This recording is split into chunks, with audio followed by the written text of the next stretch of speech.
ये home guard और नागरिक सुरक्षा एक देश की संस्था है। ये आम जनता के लिए है। तो किसी भी प्रकार की कोई भी आपदा आती है पब्लिक सेवा के लिए है और प्रशासन के साथ कंधे से कंधा मिला के कार्य करते हैं हमारे जवान। और संदेश ये है कि आज 6 दिसंबर 2023 को स्थापना दिवस है।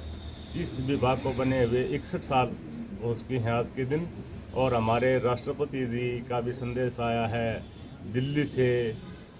होम गार्ड और सिविल डिफेंस के डीजीसीडी हैं, उनका भी संदेश है। प्रधानमंत्री जी का भी है। हमारे commandant general home guard Chandigarh से श्री देशराज साहब IPS का भी संदेश है।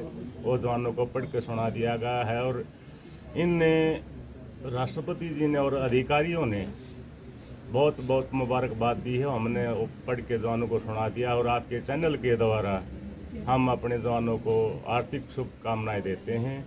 रही बात इस संस्था के जवानों की, हमारी जो नौकरी है इन जवानों के ऊपर है। इनका वेलफेयर देखना, किसी प्रकार की इनको कोई समस्या ना आए, हमारी जिम्मेवारी है।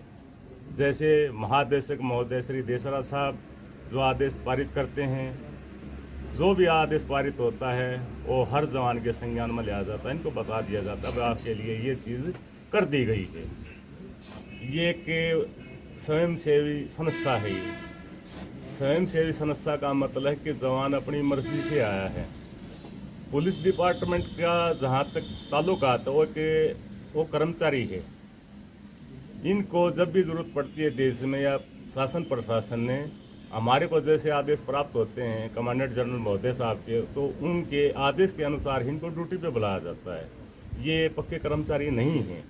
तो पुलिस डिपार्टमेंट में अगर कोई भी कर्मचारी कांस्टेबल से लेके IPS अधिकारी महोदय तक वो एक गवर्नमेंट मुलाजिम है। ये मुलाजिम नहीं है, ये वॉलंटियरी संस्था है। ये खाली हरियाणा के अंदर या इस देश के अंदर नहीं है, पूरे विश्व के अंदर ये संस्था है। हार्ड ड्यूटी है। पुलिस के साथ कंधे से कंधा मिला के ड्यूटी करते हैं। हम तो लिखा पढ़ी भी करते हैं कि भाई इनको कर्मचारी का दर्जा दिया जाए, इनको ये सुविधा दी जाए। लेकिन DG महोदय साहब भी, श्री देशराज साहब बड़ी कोशिश में लगे हैं। बड़े ईमानदार आदमी है और बड़ी सहनशीलता से लगनता से काम करते हैं। जवानों के भविष्य के लिए सोचते हैं DG साहब। सुनिएगा, जवान का मतलब क्या है? जवान का मतलब ये है कि कैसी भी परिस्थिति हो, ड्यूटी तो इनकी रिटर्न में 8 घंटे की है। लेकिन कई बार क्या होता है, शासन प्रशासन जैसे उपायुक्त महोदय हैं, SP साहब हैं, या उच्च अधिकारी हैं, या और भी जो अधिकारी हैं जिले के, जैसे CTM महोदय है, SDM महोदय हैं, वो जवानों से कहते हैं कि भाई ये काम है, आपने 15-20 मिनट और हो उसके 2 घंटा लग जाए। तो इनका ये कोई निश्चित नहीं है कि भाई 8 घंटे की ड्यूटी हो उसके है। कई बार तो 10 की भी करनी पड़ जाती है। लेकिन हमारा जवान, होमगार्ड का जवान, कभी इस चीज़ की परवाह नहीं करता एक भाई हमने 8 की बजाय 10 घंटे ड्यूटी करनी पड़ी। इनकी सैलरी नहीं होती, इनका ड्यूटी भत्ता होता है। जब से ये सपोज करो आज ये ड्यूटी पे गए हैं और महीने के लास्ट में इनकी हाजिरी आती है, उनका बिल बना के जिस विभाग ने इनसे ड्यूटी ली है उस विभाग के अध्यक्ष को लिख दिया जाता है और पैसा वो देते हैं। ठीक है जी। इनकी सैलरी नहीं है।